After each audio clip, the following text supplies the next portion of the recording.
I think we're live. If we are live, it's popping. Okay. Bare repeat windows on the lappy and that. So boom. All right. So the last streaming test I did, yeah, was straight from. That's the thing. I got to get the alignment. The last streaming test I did was straight from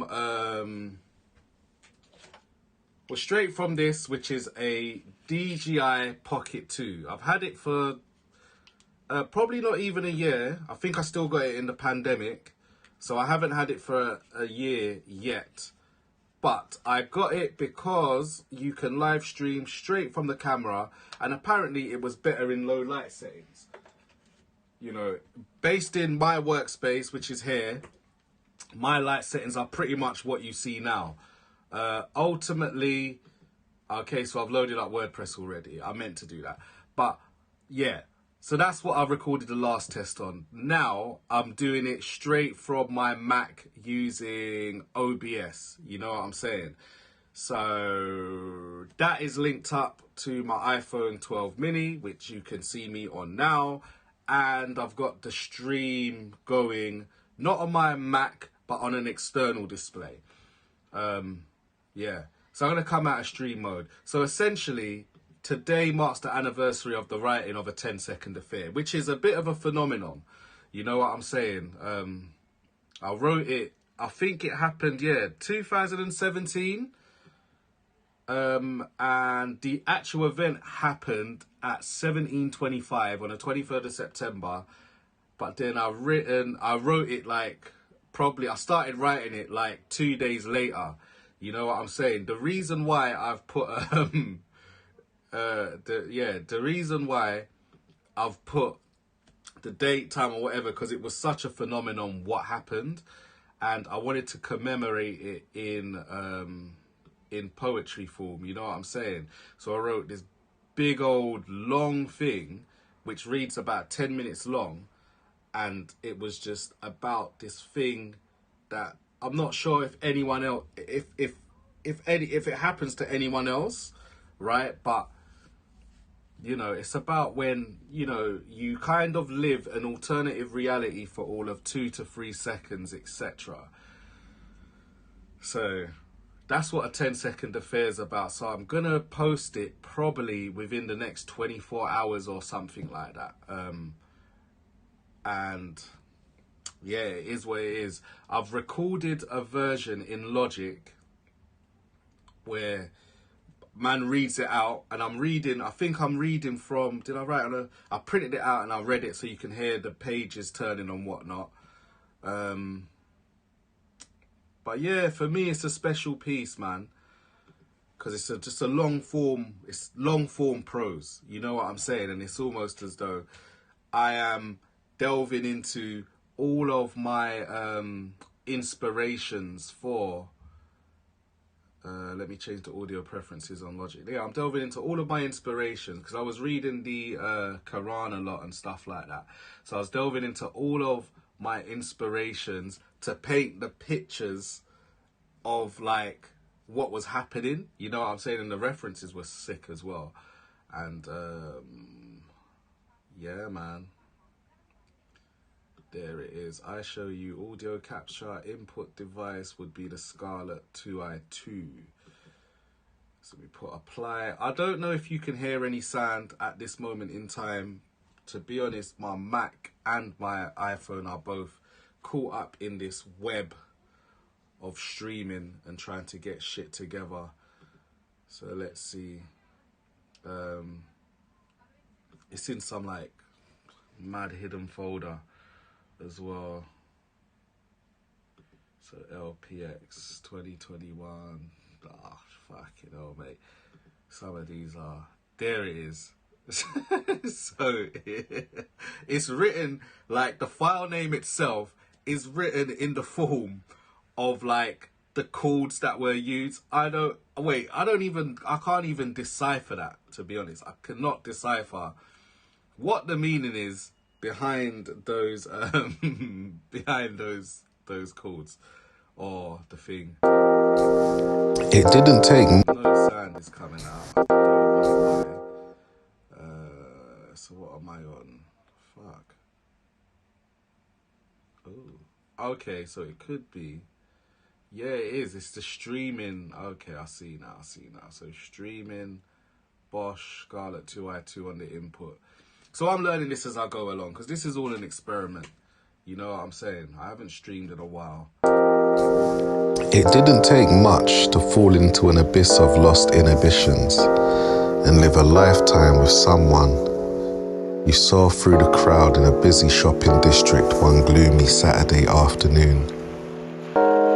Time slowed down as she approached the traffic light with those dark, mysterious frames, her light brown eyes hidden behind a veil of those graduated lenses, long curly hair with subtle highlights flowing with each step as she crossed the traffic light, as if there were a catwalk at a fashion show.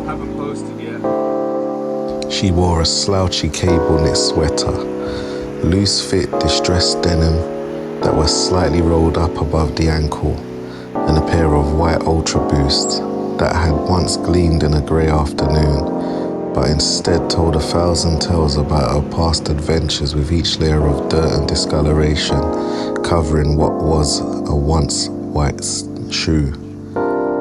I couldn't stop and chat. That's against all rules of engagement. I'm in a committed relationship. There are boundaries, and that crosses the borderline of what can be excused and accepted under the banner of mere admiration.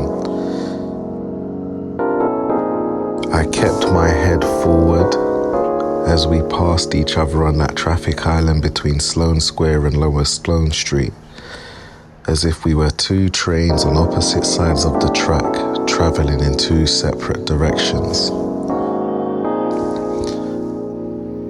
I didn't look back for fear of losing myself and doing or saying something I could never take back, so I kept moving. I mourned the loss of something that never or could ever be in this dimension of space and time, knowing what my situation was. That short moment when you crossed my path, I got close enough to look at you and disprove the popular look good from far but far from good theory. I froze. I was mesmerized, infatuated, transfixed. I tried to cling onto the railings that separated the world inside the hourglass of reality and the eternity outside. I played out what would be our life several times throughout the day in short fragments. I could see myself in the reflection of a coffee shop window, listening to you talk about something interesting.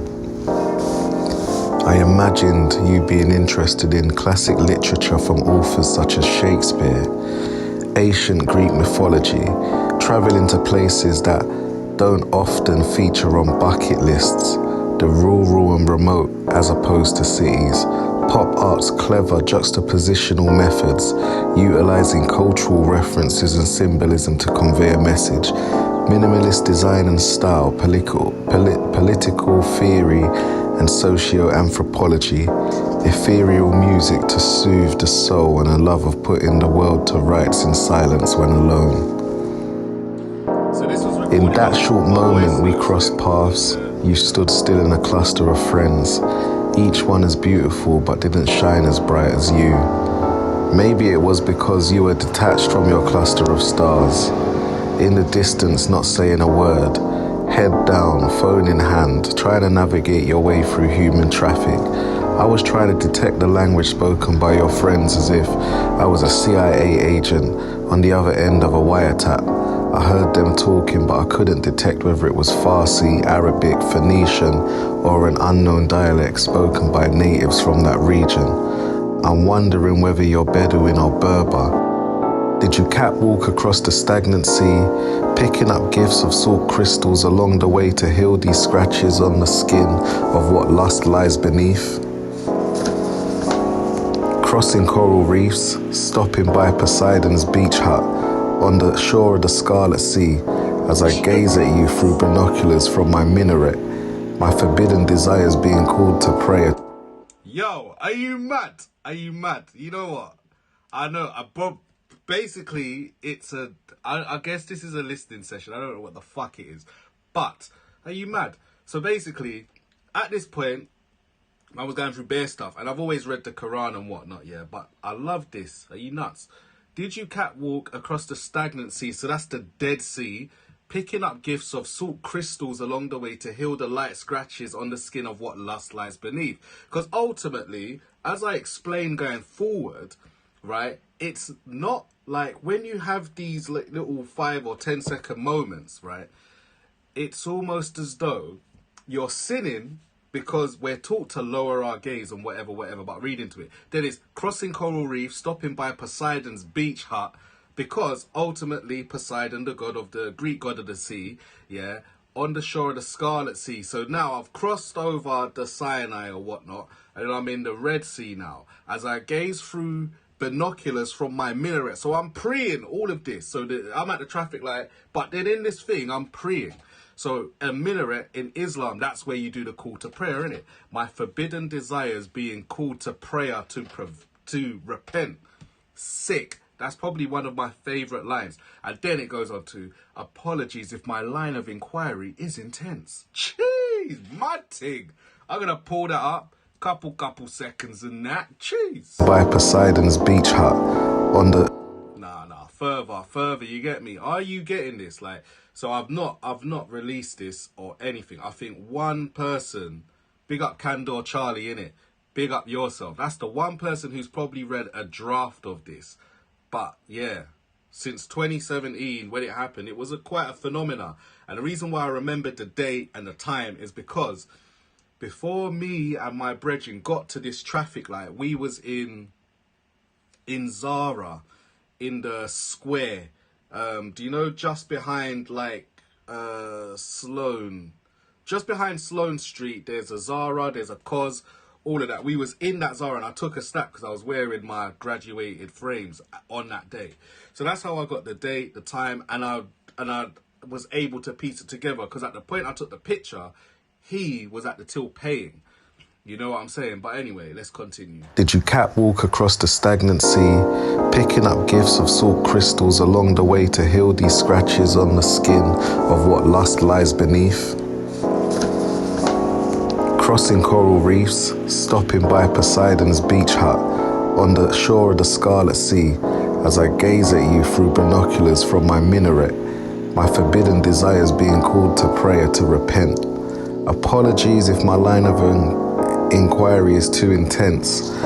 10 seconds is all it took to fall headfirst into the abyss and live in 10 alternating realities at different stages. No sexual or physical contact, just two people inside the picture frames on the discovery. Now this is important because obviously, like, what I'm saying is, in the 10 second affair, ultimately, there was nothing physical or sexual about it. It was like, you know, two people inside picture frames on the discovery section of an Insta app, because that's what it feels like, because you're going through all of these different scenes. You know what I'm saying? But yeah, let me rewind, because this is that was one of my favorite lines when I wrote it as well. Stages, no sexual or physical contact, just two people inside the picture frames on the discovery section of an Insta app, scrolling through snippets and snapshots in my mind, leading this double life between dream and reality as I explore all milestones using hashtags of a life that weren't meant to be. Important there, you get me? That was a bagging line. Like, are you mad? Because I'm basically just explaining, like, it's nothing physical, it's nothing, it's nothing physical, it's nothing sexual. It's just basically picturing yourself in these different things. That's why the imagery of a discovery page on an Insta app is so important as well. You know what I'm saying? Because, yeah, it is what it is. I don't know if anyone else gets these like little bits and pieces. Like, does this happen in your daily life? Who knows? Took to fall headfirst into the abyss and live in 10 alternating realities at different stages. No sexual or physical contact, just two people inside the picture frames on the discovery section of an Insta app, scrolling through snippets and snapshots in my mind, leading this double life between dream and reality as I explore all milestones using hashtags of a life that weren't meant to be. time to lock these thoughts and feelings deep inside the antique chest and go back to pretending never to have seen you or have feelings for those I vowed to forget. Allah forgive me, for I am no infidel. And that's an important line as well. Like, you know, yeah, man. Ah, shit. Let me just come out of this app because I don't know why I pressed the wrong thing by accident. You know them ones? I pressed the wrong thing by accident. But yeah, that is a bar right there. That is a bar. So time to lock these. It's a bit techie now, but hi. So yeah, are you alright? So yeah, it's a bit techie. It is a bit techie. Yeah. It is a bit techie. Oh man, it is so techie right now. So let's just go through, no commentary, but I'm gonna reload that last bar because this is very important, especially this right now.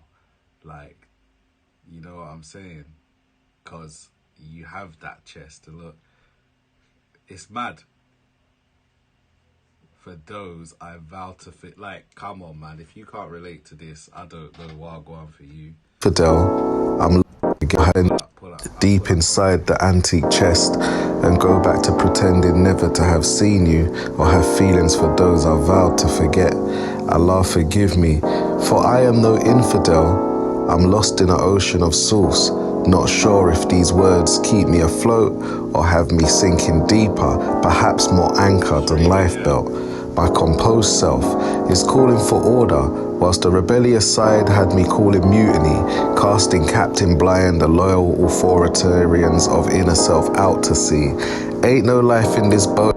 Mad. Do you know what? I'm going to have to load up something like Logic Remote because I keep coming out the windows and whatnot. But if you're familiar with Mutiny on the Bounty, you would know what the imagery is there. You know what I'm saying? Like, it's basically at this point, I'm like, I am not an infidel, innit? Like, I'm just lost in the source, because that's what happens in your head. You can get lost in the source, and you're not sure whether you're sinking deeper into like the abyss. You know what I'm saying? Or whether these things are more anchored than lifebelt. You get me? So I'm exploring those, and then it leads on to Captain Bligh, when the two captains made a mutiny against him because he was just on some mad stuff. So yeah, but then the inner self that knows better is pretty much the authoritarians that are getting casted out onto the boat to float alone whilst the big ship goes to Tahiti and does its thing. You know what I'm saying? But I'm going to pull that up as well. I'd had me calling mutiny, casting Captain Blind, the loyal authoritarians of inner self out to sea. Ain't no life in this boat as we float aimlessly, out on the ocean where I can't distinguish between land and sea. Ain't no life in this boat as we float aimlessly, out on this ocean where I can't distinguish between sky and sea. Land ahoy! Land ahoy! I hope the watchman hasn't been tricked by a nymph whose voice hypnotized him as I was when I caught your glint. 30 yards away in a crowded place, as a star in the sky, guiding us whilst we navigate through a whirlpool of fantasies to end up on the Isle of Vogia with Calypso, where 10 seconds became 10 eternities.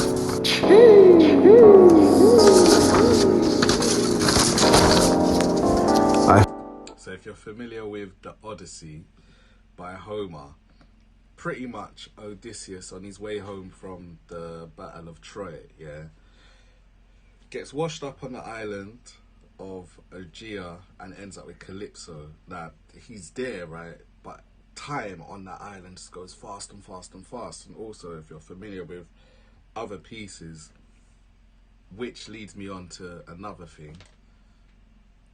Yeah.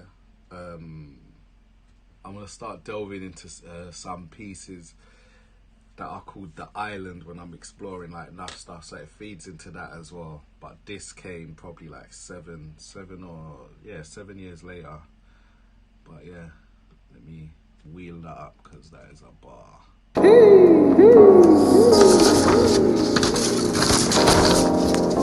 I feel guilty.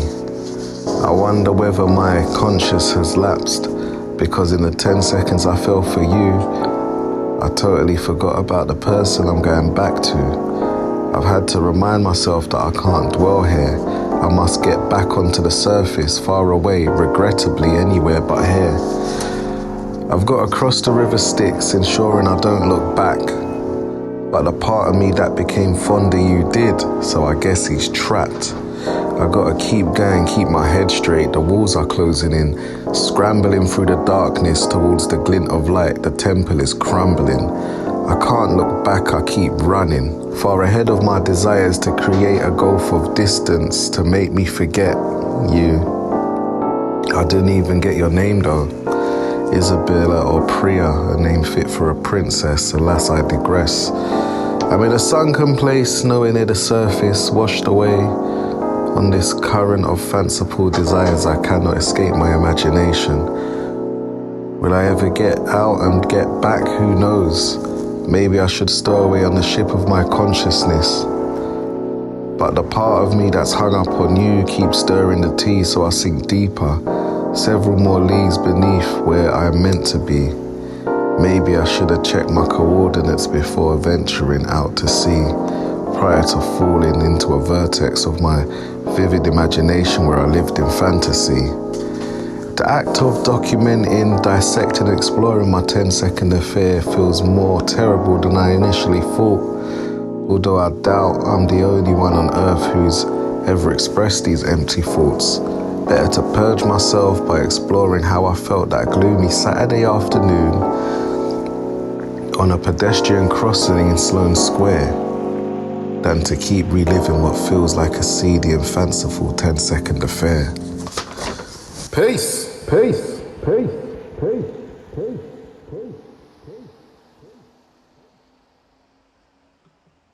So there you have it. There you have it. Actually sick, I can't lie. That is, I don't know, man. That could be by far one of the greatest pieces I've ever written. Like, ever written, mate. So let me just save that drizzaft. Yeah, it's gotta be. It has to be. 100 million% it has to be. And that is based upon... Yeah, that's just based upon facts, innit? For me, in terms of, let me come out of this, sound clears out. Because the thing is, I've got it somewhere uploaded on private, and it makes sense. But I don't know if I can re-record that again, to be honest. Because it's just way too techie. Way too techie. 100 million% too techie. Okay, so it isn't as far down as this, Tropical Breeze. I might have deleted it. Yeah, I probably did.